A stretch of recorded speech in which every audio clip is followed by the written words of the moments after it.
नमस्कार दोस्तों, आज के इस लेक्चर के अंदर हम गणित शिक्षण के सिद्धांत हम पढ़ने वाले हैं। यानी कोई शिक्षक जब किसी विद्यार्थी को या किसी यानी समूह में बालकों को शिक्षा देता है तो वो यही चेक करता है शिक्षा देते वक्त कि उनको बालकों को जो उन्हें अधिगम करवाना है यानी जो चीज़ें सिखानी हैं वो सीख पाया है या नहीं। तभी तो शिक्षण कार्य आपका सफल होगा, तभी तो आप शिक्षण के जो उद्देश्य है उस तक पहुंच पाएंगे। तो यानी एक बालक को कितना अधिगम हुआ है ये जानना और ये किस प्रकार अधिगम करवाए, इन्हीं को प्रयोग में लेकर कुछ सिद्धांत दिए गए हैं गणित में कि इन सिद्धांतों का प्रयोग करके एक बालक में आप अधिक से अधिक गणित के प्रति जिज्ञासा दर्शा सकते हैं। गणित के ज्ञान के प्रति आप उनका एक सकारात्मक दृष्टिकोण उनके मध्य पैदा कर सकते हैं कि गणित एक सरल विषय है और उनको अधिक से अधिक गणित सीखने के लिए प्रेरित कर सकते हैं कि आप इन सिद्धांतों का प्रयोग करेंगे तो गणित आपके लिए एक रुचिकर विषय रहेगा। तो इन सिद्धांतों का आपको प्रयोग करना है, तो उन्हीं के बारे में हम आज बात करने वाले हैं। कौन कौन से सिद्धांत हैं, एक एक सिद्धांत को हम समझने वाले हैं, रटना बिल्कुल भी नहीं है, एक एक चीज़ आपको समझनी है। और जिस तरीके से मैं आपको समझाता चलूँ, नोट्स आपको मिल जाएंगे, यहाँ पर लिखना चाहें तो थोड़ा बहुत लिख लेना, स्क्रीनशॉट वगैरह ले लेना। बाकी नोट्स जो बढ़िया नोट्स मैंने बनाए हैं खुद ने, तो वो आपको नोट्स मैं टेलीग्राम पर प्रोवाइड करवा दूंगा। तो चलिए स्टार्ट करते हैं। गणित शिक्षण के सिद्धांत, गणित शिक्षण के सिद्धांत, गणित शिक्षण के सिद्धांत।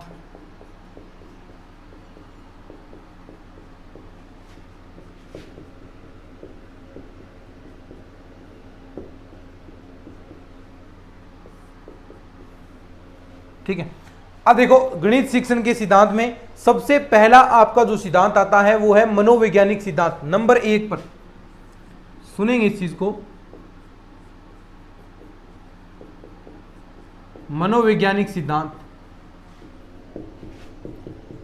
अब देखो नाम से स्पष्ट है मनोवैज्ञानिक। सबसे पहले तो आपको इसका पता होना चाहिए कि ये बहुत बार आएगा कि ये मनोवैज्ञानिक विधि है। यानी आगे हम शिक्षण विधियां पढ़ेंगे, आगमन निगमन ये जो विधियां पढ़ेंगे उसके अंदर यहाँ पर नाम आएगा कि ये मनोवैज्ञानिक है, ये अमनोवैज्ञानिक है। तो इसका अर्थ सुनिए क्या होता है मनोवैज्ञानिक विधि।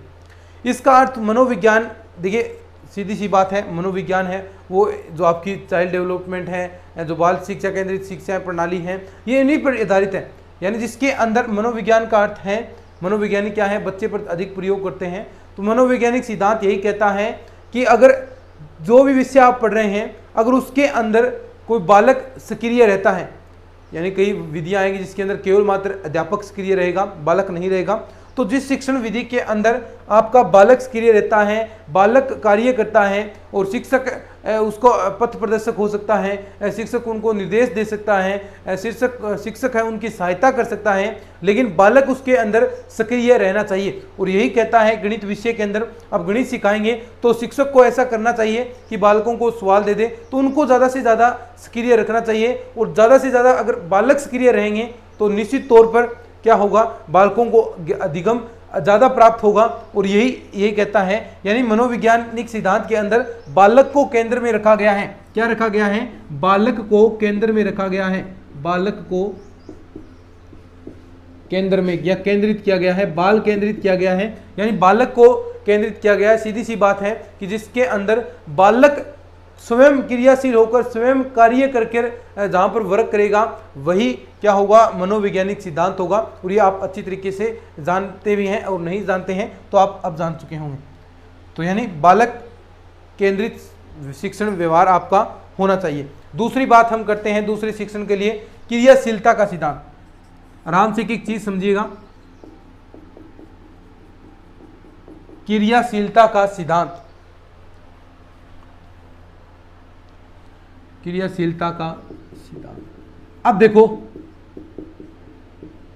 वही है सेम टू सेम क्रियाशीलता। यानी हम अधिगम किसको करवाना चाहते हैं? एक बालक को। अब एक बालक को भी क्रियाशील रहना जरूरी है। यानी एक शिक्षक पढ़ा रहा है तो उसका भी कर्तव्य बनता है कि उसका जो विद्यार्थी है जो पढ़ रहा है वो क्रियाशील रहे। यानी लर्निंग बाय डूइंग का सिद्धांत लगना चाहिए, लर्निंग बाय डूइंग। यानी अगर वो लर्निंग बाय डूइंग, अगर आपका जो आप जिस विद्यार्थी को पढ़ा रहे हैं वो इस सिद्धांत से काम करेगा, यानी उसको कुछ ऐसे क्वेश्चंस दिए जाएं जिससे वो करता करता सीख जाए। यानी कई बार आप शिक्षक ने कंसेप्ट समझा दिया, फिर उसके बाद क्वेश्चन देगा, उनको पहले समझ में नहीं आया तो क्वेश्चन करेगा, तो उनसे भी चीज़ें आपकी क्लियर हो जाएंगी। तो लर्निंग बाय डूइंग का सिद्धांत क्रियाशीलता का सिद्धांत, यानी जिसके अंदर बालक क्रियाशील रहना चाहिए, ये एक अध्यापक का भी करते हुए बनता है कि जो उनसे पढ़ रहा है वो क्रियाशील जरूर होना चाहिए, कुछ ना कुछ यहाँ पर वर्क करना चाहिए, कुछ ना कुछ सवाल निकालने चाहिए। गणित के अंदर की बात करें तो उनको क्वेश्चंस निकालने आने चाहिए, कुछ आपको वो प्रैक्टिस करे, तभी ये आपका सिद्धांत लागू होगा, लर्निंग बाय डूइंग का सिद्धांत। ये आपको याद रखना है, लर्निंग बाय डूइंग का सिद्धांत। और जितना ज्यादा बालक क्रियाशील रहेगा, जितना ज्यादा बालक क्रियाशील रहेगा गणित के प्रति, तो वह उतना ही ज्यादा अधिगम ग्रहण करेगा। और सीधा सीधा सिद्धांतों का तात्पर्य है कि यानी बालक को हम कितना सिखा सकते हैं, किन तरीकों से सिखा सकते हैं, यही आपके सिद्धांत व्यक्त करते हैं। तो दूसरा सिद्धांत क्रियाशीलता का पहला कौन सा हो गया, मनोवैज्ञानिक, जिसके अंदर बालक को केंद्रित रखा गया है, यानी बालक के प्रति ही बालक का जो व्यवहार है उन चीज़ों को आप या बालक जो काम कर रहा है उन चीज़ों को ही यहाँ पर व्यक्त करेंगे। और अगर बालक ही केंद्रित है तो वो आपका मनोवैज्ञानिक होगा। लेकिन अगर केवल मात्र शिक्षक केंद्रित है, अब व्याख्यान विधि होती है, आपने हिंदी संस्कृत के अंदर ये चीज़ें पढ़ी हैं, व्याख्यान विधि क्या होती हैं, मैथ्स के अंदर भी थोड़ा बहुत इनके बारे में हम जानेंगे, ज़्यादा इनका काम नहीं आता, व्याख्यान विधि का मैथ्स के अंदर प्रयोग नहीं होता, कम ही होता है व्याख्यान विधि। अब देखो व्याख्यान विधि है तो उसके अंदर मैं बोल रहा हूँ, शिक्षक बोल रहा है और छात्र हैं वो क्या है, केवल मात्र सुन रहे हैं, तो ये व्याख्यान विधि ऐसा नहीं होना चाहिए, क्योंकि छात्र उसके अंदर तो निष्क्रिय हैं। काम कौन कर रहा है, एक शिक्षक कर रहा है, बाकी सारे छात्र क्या हैं, निष्क्रिय हैं। तो ऐसा नहीं होना चाहिए। होना क्या चाहिए कि बालक सक्रिय रहना चाहिए, बालक क्रियाशील रहना चाहिए। ये दोनों सिद्धांत ये व्यक्त करते हैं। नंबर 3 पर हम बात करते हैं आवश्यकता पूर्ति का सिद्धांत।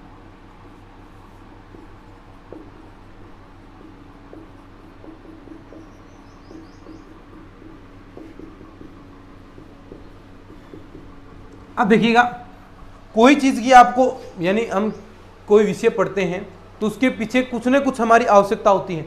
अब मान लो मैं रीट की तैयारी कर रहा हूँ तो मैं संस्कृत पढ़ूंगा सेकंड लैंग्वेज, तो कुछ ना कुछ तो उसकी आवश्यकता है। क्या मुझे रोजगार की आवश्यकता है, और रोजगार मिलने के लिए मुझे वहाँ पर ये 500 जो रीट के अंदर लगते हैं वो सारे के सारे सब्जेक्ट मुझे पढ़ने पड़ेंगे, पहले रीट क्लियर करना पड़ेगा। तो ये हमारी रोजगार की आवश्यकता है। अब रोजगार की आवश्यकता हुई है तो उससे ही हम हमारा वर्क कर रहे हैं, हम मेहनत कर रहे हैं। क्या हो गया आवश्यकता, आवश्यकता हमेशा पुनर्बलन का काम करती है। यानी आवश्यकता हुई है किसी चीज़ की, रोजगार की आवश्यकता हुई है तो मैं नौकरी के लिए तैयारी कर रहा हूँ, नौकरी के लिए तैयारी कर रहा हूँ, और ये यही सबसे बड़ा क्या है, पुनर्बलन है। और ऐसे ही विद्यार्थी अपने लक्ष्य तक पहुँच सकता है। जैसे आपको भूख लगती है तो आपको भोजन की आवश्यकता होती है, आप भोजन की आवश्यकता के लिए आप तरह तरह के काम करते हैं। तो इस प्रकार यानी आप मेहनत करते हैं, क्या है ये सारे आपकी भोजन की आवश्यकता के लिए। तो यानी आवश्यकता ही क्या है, आवश्यकता ही आपको वर्क करवाएगी। अब नौकरी की आपको आवश्यकता है तो आप नौकरी लगेंगे, यानी मेहनत करेंगे, आप नौकरी के लिए फॉरवर्ड होंगे। अगर आपको आवश्यकता नहीं है, अगर आप अंबानी के खानदान से पैदा हुए हैं तो आपको क्या नौकरी की जरूरत है, यानी कोई ज़रूरत नहीं है। तो यानी उसमें क्या, उनको क्या नौकरी की ज़रूरत, उनको क्यों इतनी पढ़ाई करनी पड़ी, क्यों वो जानेंगे कि बाल केंद्रित होता है, क्यों वो पढ़ेंगे मनोवैज्ञानिक सिद्धांत होता है, तो उनको कोई मतलब नहीं है इन चीज़ों से, उन्हें अपने बिजनेस पर फोकस है। लेकिन हमें नौकरी की ज़रूरत है तो हम इन चीज़ों को बारे में जान रहे हैं। तो सीधी सी बात है, आवश्यकता ही क्या है, आवश्यकता पुनर्बलन का काम करती है और आवश्यकता ही हमें वर्क करवाएगी। सीधी सी बात है, आवश्यकता पूर्ति का सिद्धांत। और कोई भी विषय ऐसा होना चाहिए कि जो बालक की आवश्यकता है, जो बालक की आवश्यकता है वो आवश्यकता पूर्ति हो। और गणित एक ऐसा विषय जरूर है, इसकी शिक्षक को उपयोगिता भी बतानी चाहिए कि गणित हमारे जीवन में कहाँ कहाँ पर प्रयोग होता है, हम दैनिक जीवन में प्रयोग करते हैं। गणित से हमें रोजगार मिलता है, अगर किसी की मैथमेटिक्स में अच्छी पकड़ है तो वो आगे अपने भावी जीवन में रोजगार भी मैथ से प्राप्त कर सकता है। तो ये लगातार हम चीजें पढ़ते आ रहे हैं। तो क्या है आवश्यकता पूर्ति का सिद्धांत, यहां पर एक सीधी सी लिख सकते हैं आवश्यकता। एक जैसे कि ज़्यादा लिखने की जरूरत नहीं है, थोड़ा बहुत नोट्सों के अंदर मैंने लिखा है, लेकिन आपको चीज़ें समझनी है कि हाँ गणित के अंदर आवश्यकता पूर्ति का सिद्धांत लागू होता है। क्यों, क्योंकि आवश्यकता ही क्या है, पुनर्बलन है। आवश्यकता से ही पुनर्बलन आपको प्राप्त होता है। तो ये लिख सकते हैं आप, आवश्यकता से पुनर्बलन, यानी आवश्यकता से ही आपको पुनर्बलन मिलेगा। तो नंबर 3 सिद्धांत आपका हो गया। आगे बढ़ते हैं नंबर 4 में, लिख लो इनको, थोड़ा बहुत साथ में लिखना चाहते हैं तो।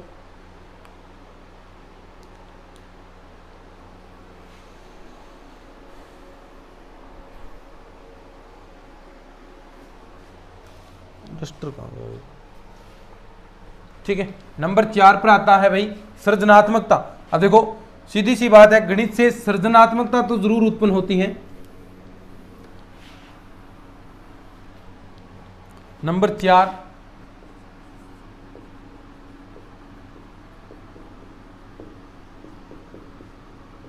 यानी क्रिएटिविटी।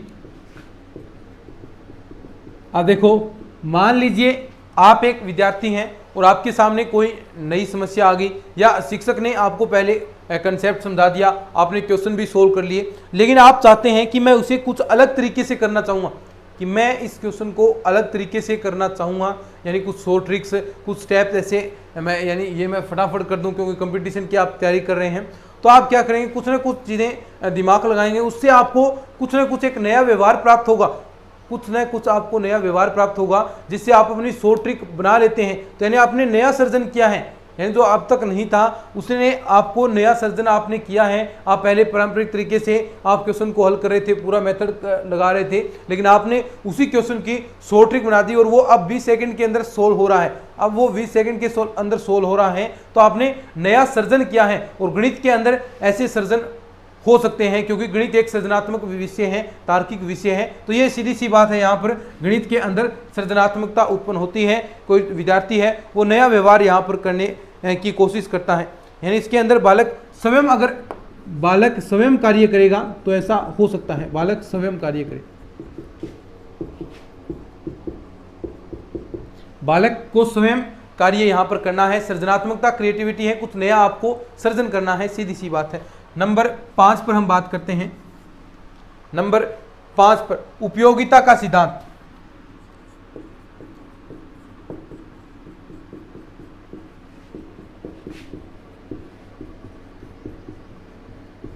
अब देखो अब हम कोई विषय क्यों पढ़ें, हम विषय क्यों पढ़ें, उससे पहले, पढ़ने से पहले हमें पता होना चाहिए कि हम विषय क्यों पढ़ें, उसकी क्या हमारी जीवन में उपयोगिता है, हमारे जीवन में क्या काम आएगा। अब कई बार हम ऐसे सब्जेक्ट्स पढ़ लें, मान लीजिए कंपटीशन की हम तैयारी कर रहे हैं, और कई बार हमने ऐसे सब्जेक्ट्स पढ़ लिए जो मान लीजिए रीट की ही कर रहे हैं, जो चल रहे हैं वर्तमान में, रीट की तैयारी कर रहे हैं, सेकंड ग्रेड की कर रहे हैं, तो ऐसा सब्जेक्ट हमने पढ़ लिया कि जो आपके सेकंड ग्रेड के अंदर आता ही नहीं है, तो उसकी कोई उपयोगिता भी नहीं है उस सब्जेक्ट के अंदर।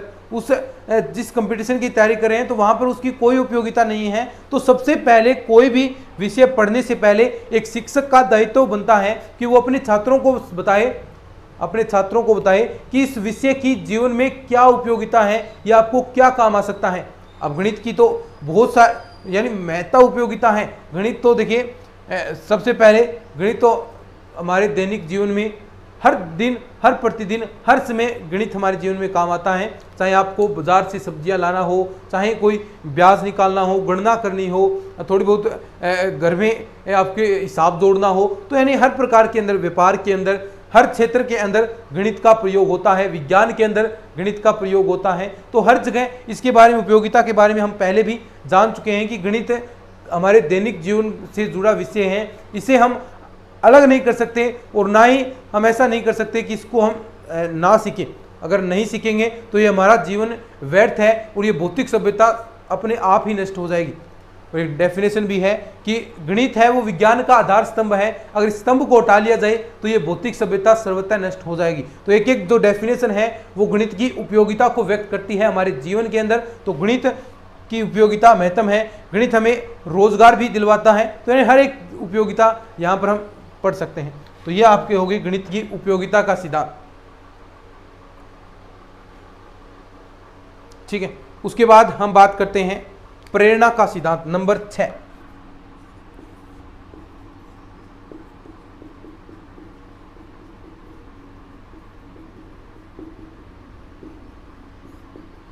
नंबर 6 है प्रेरणा का सिद्धांत। अब देखो प्रेरणा, अगर कोई व्यक्ति आपका प्रेरित है, यानी आंतरिक रूप से हो चाहे वो बाह्य रूप से प्रेरित है, यानी आंतरिक रूप से कैसे, यानी उससे अंदर से ही ऐसी आवाज़ें आ रही हैं कि मुझे इस बार सिलेक्शन लेना है, मुझे इस बार सेकंड ग्रेड के अंदर सिलेक्शन लेना है, मुझे रीट के अंदर सिलेक्शन लेना है, थर्ड ग्रेड के अंदर सिलेक्शन लेना है, तो वो आंतरिक रूप से अभिप्रेरित है। लेकिन बाह्य रूप से बहुत सारे कारण हो सकते हैं। बाह्य रूप से कि आपकी शादी हो जाएगी, अगर आप नौकरी लग जाएंगे, आपको आपका जीवन सुदृढ़ हो जाएगा, यानी कोई और बाह्य रूप से आपको प्रेरित करे कि आपको मैं ये दिलवा दूंगा, तो यानी जो ये बाकी सारी चीज़ें हैं ये बाह्य रूप से प्रेरित हैं। लेकिन खुद स्वयं से प्रेरित हैं तो वो क्या होगा, स्वयं अभिप्रेरित होगा, और एक बाह्य अभिप्रेरित है वो बाह्य अभिप्रेरित होगा, यानी बाहर से किसी चीज़ से आप अभिप्रेरित हो सकते हैं। मैंने कहा शादी से, कोई कह दे आपकी अगर नौकरी लग गई तो आप शादी हो जाएगी, तो वो शादी के लिए पढ़ता है और फिर वो नौकरी में सिलेक्ट हो जाता है, तो वो कहाँ से था, बाह्य रूप से अभिप्रेरित था। तो ये दोनों ही चीज़ें हो सकती हैं। अगर दोनों रूप से वो अभिप्रेरित है तो निश्चित तौर पर उसको अधिगम सर्वश्रेष्ठ होगा। अब एक बालक की बात करें तो बालक है डांट से, देखिए अगर हम पढ़ेंगे नहीं तो शिक्षक हमें डांटेगा, या फिर अगर हम ज़्यादा पढ़ेंगे तो शिक्षक हमें पुरस्कार देगा। तो ये सारी चीज़ें बाह्य रूप से अभिप्रेरित हैं और आंतरिक रूप से भी व्यक्ति अभिप्रेरित होता है। तो ये हो गया आपका प्रेरणा का सिद्धांत। और स्किनर ने लिखा भी है कि जो अभिप्रेरणा है अधिगम का सवर्ण मार्ग है या अधिगम का सर्वोत्तम मार्ग है। तो ये डेफिनेशन भी आप याद रख सकते हैं अभिप्रेरणा से रिलेटेड। अभिप्रेरणा अधिगम का सर्वोत्तम राजमार्ग है, या लिख सकते हैं अभिप्रेरणा, ये मैंने आपको समझा दिया, अभिप्रेरणा अधिगम का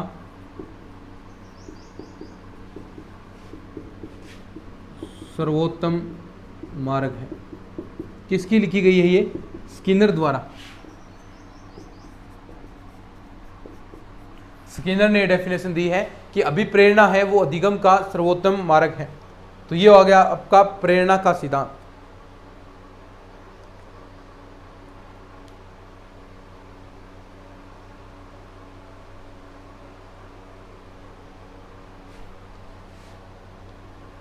ठीक है, आगे आता है उद्देश्य पूर्ति का सिद्धांत।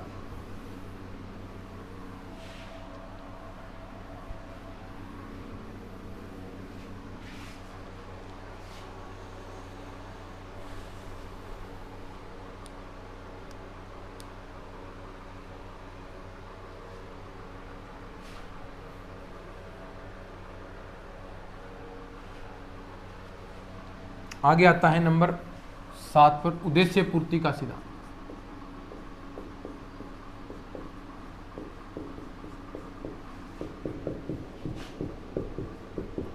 देखिए शिक्षा का उद्देश्य क्या है, एक व्यक्ति को आदर्श नागरिक बनाना, यानी उद्देश्य आपके लंबे समय तक चलने वाली प्रक्रिया है।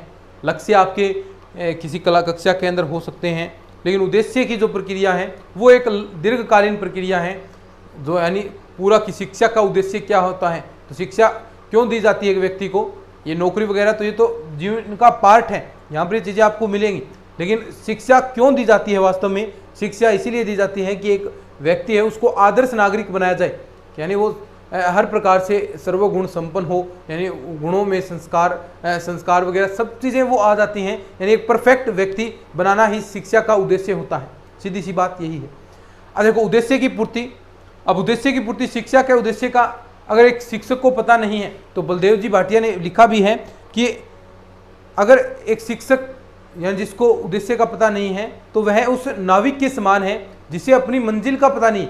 अब वो नाविक है, उसको अपनी मंजिल का पता नहीं है, और उसके विद्यार्थी उस पतवार विहीन नौका के समान है। अब देखो जो आपकी नाव है वो किससे चलेगी, पतवारों से पानी हटाएंगे तो उस दिशा में चलेगी, लेकिन अगर वो ही नहीं है तो उस नाव के समान है जो लहरों के थपेड़े, अब लहरों से चलेगी, लहरों के थपेड़े खा खूकर इधर उधर गिर जाएगी। तो यानी अगर शिक्षा के उद्देश्यों के बारे में शिक्षक और विद्यार्थी को पता नहीं है तो जो सीख रहे हैं आप बिल्कुल निरर्थक है, कुछ भी इससे सार्थक आपको नहीं मिलने वाला है। तो सबसे पहले कोई भी आप शिक्षा ग्रहण कर रहे हैं, शिक्षा आप ले रहे हैं, तो उसके उद्देश्य के बारे में एक शिक्षक और एक विद्यार्थी को पता होना चाहिए। तो यही बलदेव जी भाटिया ने लिखा है। ये डेफिनेशन भी आप लिख सकते हैं बलदेव भाटिया की, उद्देश्य की पूर्ति। बलदेव भाटिया की एक डेफिनेशन लिख सकते हैं, बिना उद्देश्य के एक शिक्षक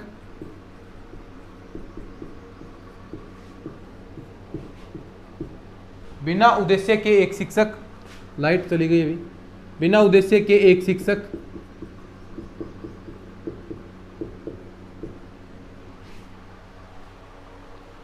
उस नाविक के समान है, उस नाविक के समान है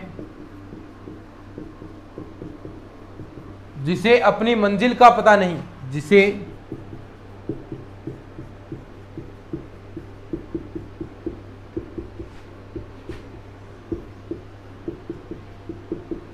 पता नहीं तथा उसके विद्यार्थी नहीं, तथा उसके विद्यार्थी उस पतवार विहीन नौका के समान है जो लहरों के तपेड़े खाकर, ये डेफिनेशन याद रखनी है, कई बार पूछी गई है ये, जो लहरों के तपेड़े खाकर इधर उधर गिर पड़ेगी।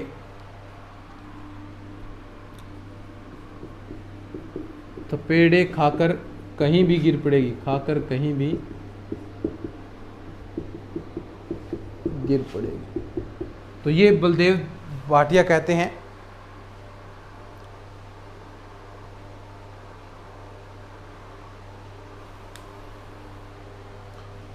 और रिवलिन में लिखा है कि जो शिक्षण प्रक्रिया है एक उद्देश्यपूर्ण नैतिक प्रक्रिया है जिसके अंदर एक शिक्षक और विद्यार्थी को, जो शिक्षक और विद्यार्थी हैं, दोनों को अपने उद्देश्यों के बारे में पता होना चाहिए, दोनों को अपने उद्देश्यों के बारे में ज्ञान होना चाहिए, तभी ये शिक्षण कार्य है वो सार्थक हो सकता है, तभी उस शिक्षण कार्य असफल हो सकता है, तभी आप अपने उद्देश्य की पूर्ति कर सकते हैं। अगर आपको उद्देश्य का ज्ञान है तो एक शिक्षक और शिक्षार्थी दोनों को उद्देश्य का पता होना चाहिए कि उनके क्या उद्देश्य हैं।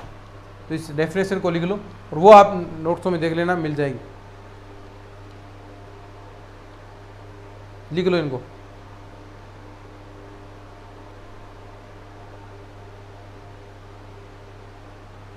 ठीक है, आवर्ती का सिद्धांत नेक्स्ट आता है। आवर्ती का सिद्धांत, और बिल्कुल सिंपल है आवर्ती का सिद्धांत, नाम से ही स्पष्ट है, यानी बार बार चीजों को आपको प्रयोग करना है।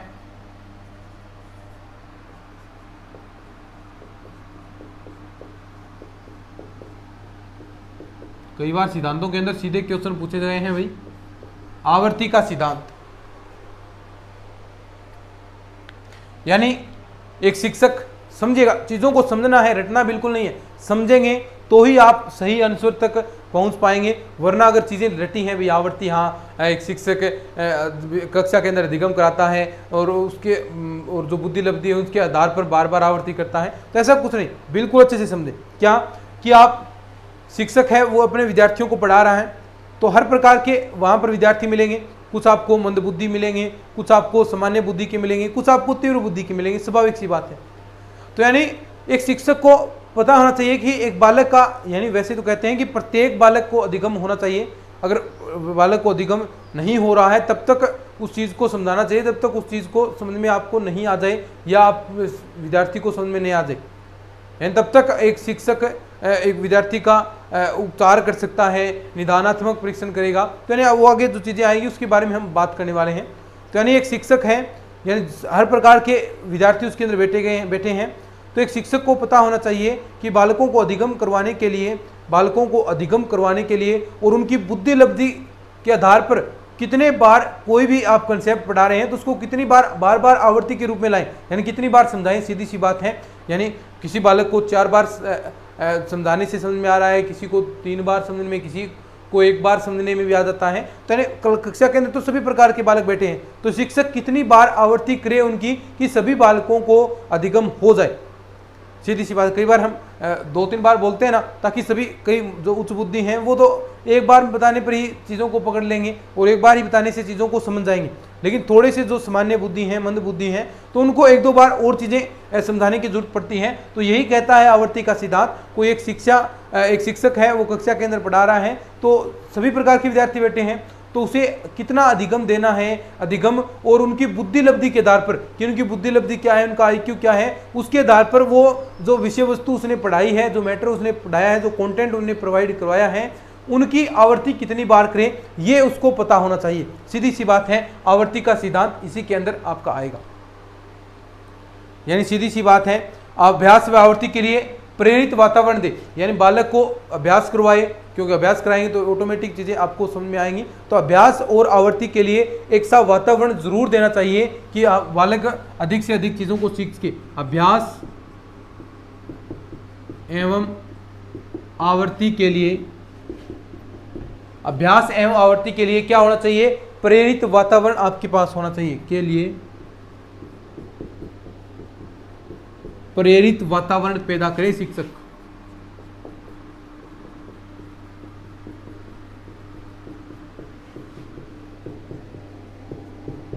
अगर वह प्रेरित वातावरण पैदा करता है कोई शिक्षक, तो वो आवर्ती का सिद्धांत कहलाता है। तो मेरे ख्याल से आप अच्छे से इन चीजों को समझ में भी पा रहे होंगे। नंबर 9 पर हम बात करते हैं। 9 नंबर सिद्धांत, विषय वस्तु चयन का सिद्धांत। विषय वस्तु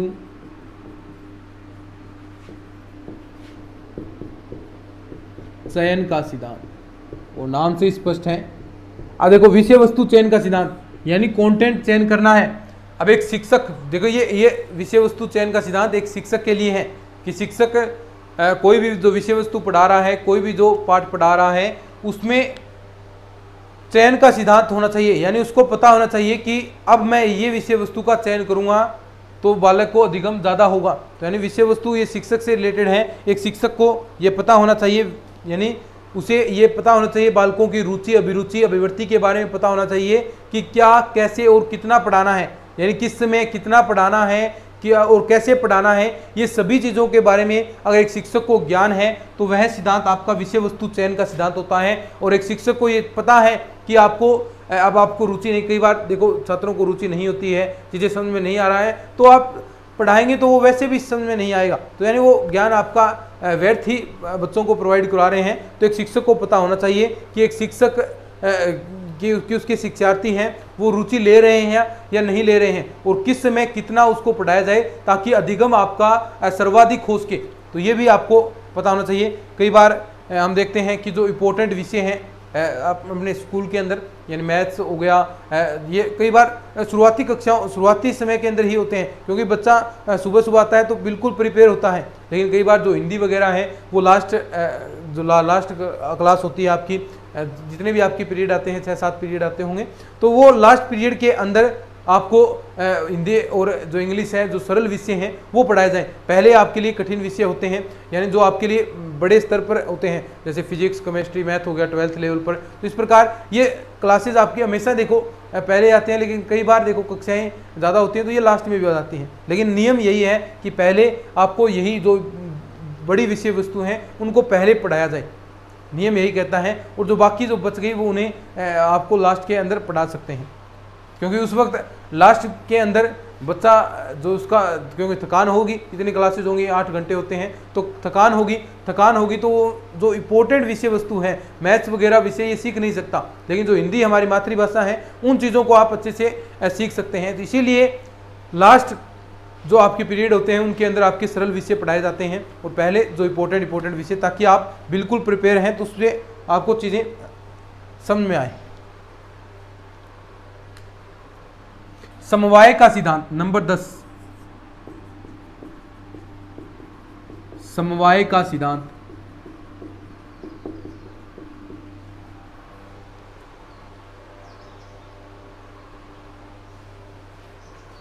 लिख लो इसको।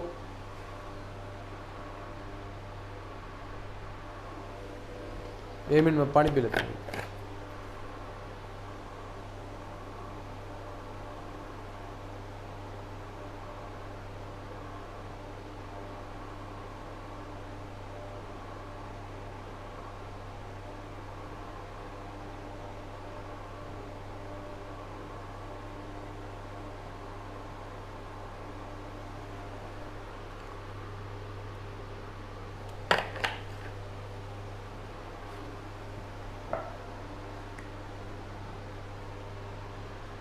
देखिए समवाय यानी समाहित करते हुए।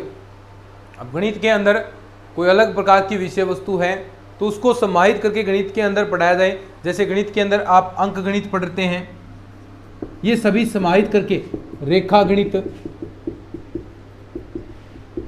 त्रिकोणमिति, इन सभी को समाहित करके अगर आपको गणित का ज्ञान करवाया जाता है तो वो समवाय का सिद्धांत होता है, सीधी सी बात। नंबर 11 पर सिद्धांत है आपका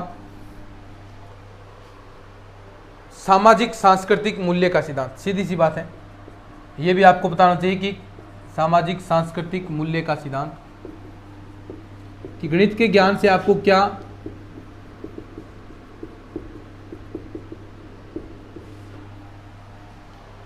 मूल्य प्राप्त हो रहे हैं, क्या सामाजिक रूप से आप एक सर्वश्रेष्ठ व्यक्तित्व बन रहे हैं या नहीं बन रहे। तो ये गणित का सिद्धांत कहता है सामाजिक सांस्कृतिक मूल्य का सिद्धांत। तो ये आपके हो गए गणित के शिक्षण सिद्धांत, और मेरे ख्याल से आपको मैंने पूरा अच्छे से समझाने का प्रयास किया है। 10-11 शिक्षण सिद्धांत हैं और आपने बिल्कुल बिना रटे ये चीज़ों को आपने समझा होगा। जो एग्जाम्पल्स मैंने आपके सामने प्रोवाइड किए हैं उनसे आप चीज़ें सीखने को मिली होंगी। तो अगर ये क्लासेस आपको अच्छी लग रही हैं, इनको शेयर जरूर कर देना। मिलते हैं नेक्स्ट क्लास में, तब तक के लिए धन्यवाद। जय हिंद, जय भारत।